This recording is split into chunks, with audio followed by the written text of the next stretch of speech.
Big beautiful bill. One big beautiful bill. Big and beautiful bill. Big beautiful bill. One big beautiful bill. The Trump administration is trying to rush a multi-trillion-dollar spending spree through Congress by early July. Trump calls it the One Big Beautiful Bill, and at over 1,000 pages, it's certainly big, but just how beautiful is it? It's already rattled the bond market, upset Elon Musk, I think a bill can be big or it can be beautiful, and stunned accountants everywhere. So, today we investigate what on earth is in this bill, how likely it is to pass, and what it all means for the crypto market. My name is Guy, and you're watching The Coin Bureau. In late May, Trump's flagship budget legislation sneaked through the House of Representatives on a razor-thin majority of 215 to 214. Now, as the name suggests, the One Big Beautiful Bill Act is a huge package of sweeping tax, spending, and regulatory changes. And as a budget reconciliation procedure, it's being fast-tracked, currently slated for consideration by the Senate in June. Once there, it can't be filibustered and can be passed by a simple majority, as opposed to the supermajority of 60% usually needed to pass bills in the Senate. But even by these standards, the One Big Beautiful Bill is moving at breakneck speed. Other bills of this size and scope take weeks or months to move through committees, debates, and amendments, but this one took just 2 days, a remarkable accomplishment considering that the bill is more than 1,000 pages long. It was introduced in the House on the 20th of May and passed on the 22nd, and the administration is now targeting an ambitious date of the 4th of July for the bill's enactment. It's a major win for President Trump, who frequently circumvents Congress by ruling via executive order. Despite being marginalized in the policy-making process like this, Congress has moved extremely quickly to execute Trump's budget agenda, in another sign of the power he wields over his party. Now, the White House has lauded the One Big Beautiful Bill as, quote, a once-in-a-generation opportunity to cement an America First agenda of prosperity, opportunity, and security into law. But with the bill making it over the line by a single vote, not everyone is so thrilled about it. In particular, the bond market is back at it again, with investors letting the government know exactly what they think of the Big Beautiful Bill by dumping US debt. Since bond prices and yields are inversely related, you know what that means. Bond yields are up, making the cost of borrowing higher for the federal government. And for a government that borrows like there's no tomorrow, this is not great news. Interest payments on the national debt have already tripled since 2017, reaching $881 billion last year. At 13% of federal spending, it's now bigger than the entire national defense budget. The TLDR is that Washington looks like it's charging headfirst into a debt death spiral where it has to borrow more money to pay its existing debts, but doing this makes the cost of borrowing ever more expensive, and it all ends in tears. Hold up a second there, Guy. Sorry to interrupt, folks, but I just wanted to very quickly tell you about the Coin Bureau deals page. Now, this is the place where we have put together some of the very best deals and promos in all of crypto. So you can think things like exchange sign-up bonuses, trading fee discounts, and money off of hardware wallets, and much, much more besides. So if you want to check that out, coinbureau.com/deals is the place to go, or you can just use the link in the description of this video down below. Thanks very much, and now back to you, Guy. And this leads me to the question of how the One Big Beautiful Bill is intended to address this problem. How is the government going to afford to keep the lights on and pay for Trump's agenda, or anyone else's agenda for that matter, when its finances are so dire? It's rendered its own debt ceiling meaningless by suspending or raising it every year or two for the last decade. Lapses in funding have become so frequent that the federal government has come to the brink of shutting down 5 times, and actually did shut down on 3 other occasions since 2017, a phenomenon unheard of in other wealthy countries. We may be in for a new installment in the shutdown series this year too, as Treasury Secretary Scott Bessent has warned that without congressional action, the US could run out of money to pay its bills as early as August. Thankfully, though, the One Big Beautiful Bill also proposes to take care of this by raising the federal debt ceiling by a further $4 trillion, setting the stage for a $40 trillion plus national debt. Clearly, the government's need to spend money on basic functions, services, and foreign wars is in tension with its ever-increasing debt repayments and the looming threat of a death spiral. So, what is Trump's plan to deal with it this time? Well, the big and beautiful idea behind the bill is that the government can have its fiscal cake and eat it too. It proposes to offset tax cuts and massive increases to military, border security, and mass deportation programs by cutting spending elsewhere and by bringing in more federal revenue. Specifically, the administration expects to raise trillions of dollars of new revenue from Trump's import taxes and save trillions by cutting federal healthcare and food poverty programs, and by Elon Musk's DOGE releasing the hounds on the civil service to root out feckless spending and waste. According to the White House, the One Big Beautiful Bill will, quote, reduce the deficit, and, assuming strong economic growth and tariff revenues, the bill could even lead to a $2 trillion budget surplus. However, the assumptions and accounting methods used to arrive at this conclusion are politically contentious and rather optimistic. For example, the bill seeks to enact promises made during Trump's 2024 campaign, specifically to not tax tips, overtime, and interest on certain car loans. These provisions are temporary and slated to expire at the end of 2028. And that's not because Trump only intends to have them in place for 3 years. It's simply a tactic to reduce the estimated cost of the bill, making it appear less fiscally irresponsible. However, this creates an implicit political expectation for spending provisions to be extended in the future, especially if they're popular. In other words, it's a case of kicking the fiscal can down the road. This strategy for minimizing the nominal cost of new spending provisions is normally implicit rather than explicit, because if you acknowledge that your temporary spending policies are really intended to be permanent, the fiscal calculation changes entirely and your policy suddenly has a much larger footprint on the government's finances in the long term. However, in adopting this strategy, the Trump administration has started saying the quiet part out loud, albeit for a different set of tax cuts. One of the main provisions of the One Big Beautiful Bill is to make permanent Trump's 2017 tax cuts, which made it past deficit hawks in Congress during Trump's first term on the grounds that they would be temporary. Now, making permanent a tax regime that has been in place for almost a decade represents continuity rather than change for the taxpayer, who may not notice any difference as a result of this extension. And this appears to be the basis for the White House's claim that maintaining current tax rates, quote, cannot add 1 penny to the deficit, and were, quote, always planned to be permanent. However, the legislation that introduced the 2017 tax cuts includes a sunset clause effective September 2025. So, legally speaking, the tax cuts were never planned to be permanent. Rather, they were always planned to expire this year. So, the 2017 tax cuts have been factored into the federal budget until September 2025 and not after. So, although the taxpayer may not notice a change, government accountants certainly will. After all, it's customary for governments to base fiscal calculations on the current letter of the law, rather than assumptions about how the law may change in the future. This is how the Congressional Budget Office has always done it, and it's how they estimated that the tax provisions within the Big Beautiful Bill alone would increase federal deficits by $3.8 trillion over a decade.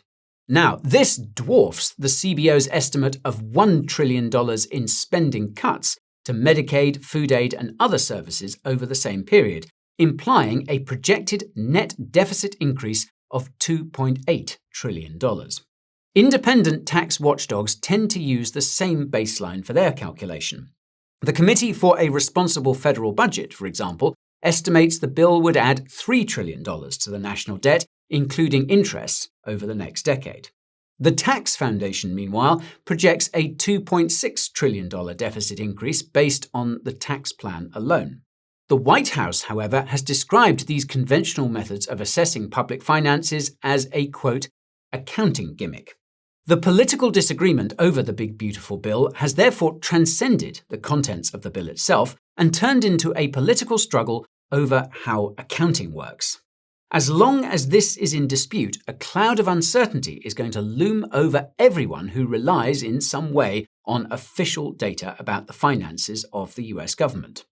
Different baselines lead to vastly different fiscal outlooks, making it a challenge for market participants to gauge the long-term health of the US economy with any confidence. Now, one unlikely critic of Trump's Big Beautiful Bill is none other than Elon Musk, whose tenure as DOGE ringleader ended unceremoniously after 4 months of slashing and burning federal agencies ended up reducing Musk's own net worth more than it did government spending by a factor of more than 10. This is a point worth elaborating because DOGE was supposed to be the administration's star player, saving trillions of tax dollars being wasted on DEI hires, fake email jobs, and foreign aid, all to improve the state of the government's finances. DOGE was central to Trump's claim to fiscal discipline and his repeated promises to reduce the national debt without touching basic safety nets, including the federal healthcare program Medicaid. Joining Trump on the campaign trail last year, Musk initially promised DOGE would find $2 trillion in savings, a remarkable claim since the federal budget is around $7 trillion. But when the time came for him to start delivering on this promise in January, he halved this to just $1 trillion, amounting to about 15% of the federal budget. Musk maintained an ambitious timeline too, telling Fox News in March that by the time he left government, DOGE, quote, will have accomplished most of the work required to reduce the deficit by $1 trillion. To find these savings, Trump gave Musk carte blanche to stampede through the federal government, firing workers en masse and cutting entire government programs, which he did with vigor. There is now a whole universe of court battles challenging the legality of these firings, many of which were made without apparent cause. The government will have to spend a good chunk of money fighting all of these lawsuits, somewhat defeating the point of the firings in the first place. DOGE will need these cuts to stick because, as they discovered, around 70% of the civil service works in the national security state. This includes, for example, the Department of Homeland Security and the Department of Defense, and there is rarely, if ever, any political appetite in Washington for cutting spending there. So then, to find cuts amounting to 15% of the federal budget in the other 30% of the civil service is quite a tall order. Perhaps this is why Musk revised his target again in April, reducing it to just $150 billion, or 7.5% of the savings he initially promised. This must have been a lot more manageable for DOGE, which claims to have cut federal spending by at least $175 billion already. The department's official website claims, quote, "We are working to upload all of our receipts in a digestible and transparent manner. But, so far, only 30% of the $175 billion claim is broken down into individual savings, and this figure, too, appears to have been revised down from 40% in April. That leaves $52.5 billion in savings for which DOGE has offered some kind of proof beyond the trust me bro baseline. However, the dollar amounts DOGE reports to have saved do not stand up to the slightest bit of scrutiny. There are many examples to choose from, like that time DOGE claimed to have saved $8 billion by cancelling an $8 million immigration contract. Other mistakes include claiming false contract cancellations, triple counting a single reform, and including contracts that expired decades ago. A more deliberate tactic frequently used by DOGE involves reporting as savings not the amount of money actually spent on a government contract, but a maximum credit limit provided for by the contract to ensure necessary costs on a project can be met. This is often much higher than the amount of money actually spent, allowing DOGE to vastly inflate the savings made by cancelling the contract. Third parties trying to verify the savings claimed by DOGE have invariably arrived at just a fraction of the official tally. In February, DOGE claimed $55 billion had been saved, but an analysis by the New York Times counted just $2 billion in verifiable savings.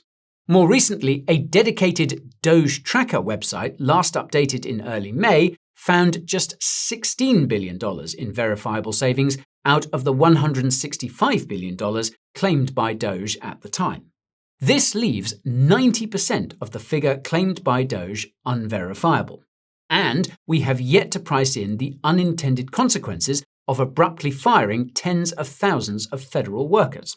For example, the IRS has reportedly lost a third of its tax auditors as a result of the work done by DOGE, a move more likely to improve the finances of tax dodgers than the federal government. After suffering months of unfavorable press and a $180 billion drawdown in his own net worth, Musk departed from government in late May. DOGE had not completed most of the work to save the government $1 trillion by this point, as he had claimed 2 months prior.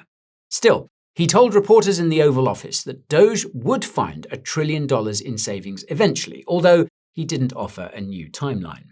So, the takeaway here is that one of the main pillars of the revenue model underpinning the One Big Beautiful Bill has not delivered. DOGE's failure to save a significant amount of money has undermined the administration's plan to offset massive spending increases with cuts elsewhere. Even Musk himself has attacked what he calls a, quote, massive spending bill that would increase the federal deficit and, quote, undermine the work of DOGE. The administration might be able to brush aside criticism from confrontational journalists, but it'll be more difficult to dismiss the same criticism when it's coming from the guy they hired to clean up the government's finances. So, with just $1 trillion in spending cuts up against $3.8 trillion of tax cuts, the One Big Beautiful Bill implies a significant and likely sustained increase in the national debt. Having barely made it through the House by a single vote, the bill will now face an uphill battle in the Senate in June. Senate Majority Leader John Thune can afford to lose only 3 Republican senators to pass the bill via reconciliation, but there are already more than 3 who are not happy about it. This could get messy because different Republican senators have conflicting perspectives on what is wrong with the bill. Both House and Senate Republicans favor making the 2017 tax cuts permanent, but there is significant division over how this will be paid for. As we've seen, the House legislated $1 trillion in cuts specifically to offset lost tax revenue. However, many Senate Republicans share the White House's position that there is no cost associated with making the cuts permanent. As such, some of them are not convinced that the House bill's $1 trillion spending cuts are necessary. For example, Senators Josh Hawley, Jerry Moran, and Susan Collins of Missouri, Kansas, and Maine, respectively, are concerned about the impact of Medicaid and food aid cuts on their constituents, and also on their state legislatures, which will have to pick up the bill.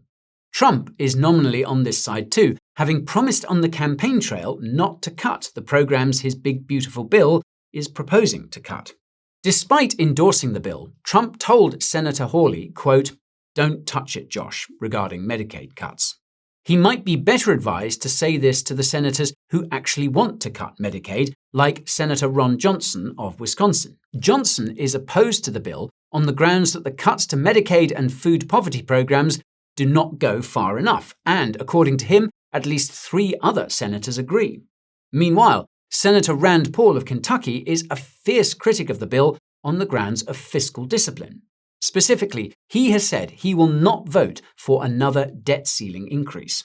So, all in all, there are some pretty significant divisions about the bill, both between House and Senate Republicans and between different Republican senators and the White House.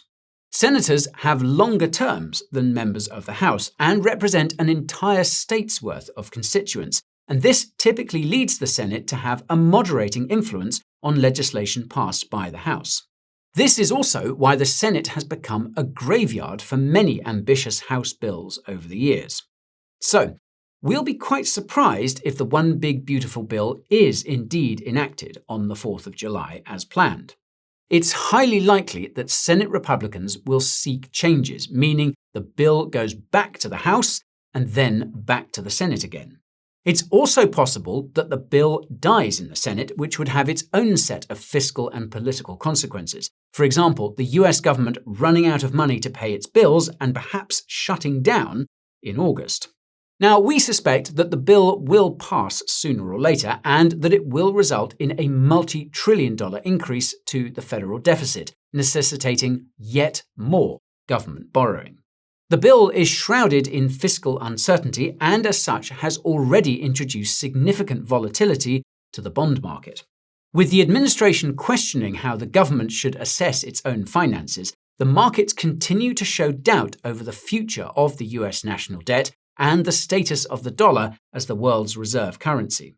This is pushing Treasury yields higher as investors demand more compensation for holding US debt, increasing the cost of the government's interest payments and therefore bringing the US one step closer to a debt death spiral. All of this is bearish for the US dollar, and you know what that means. Dollar down equals Bitcoin up, since the price of BTC is most often measured against the US dollar. The US dollar is supposed to be the bedrock of the global financial system, but with the future of this system increasingly uncertain, capital may continue to flee from the fiat Ponzi and into a decentralized store of value that is not tied to the financial health, reliability, or political whims of any nation-state or person. Sounds pretty bullish for crypto to me, but we'll have to wait and see what happens to the One Big Beautiful Bill. Because who knows, it might just end in another government shutdown instead. So, until this all shakes out, you might want to keep tabs on other parts of the US government that might be about to pump or perhaps dump your bags, and you can check them out with this video over here. I'll leave it there for now, folks, but as always, thank you for watching, and I'll see you next time. This is Guy, over and out.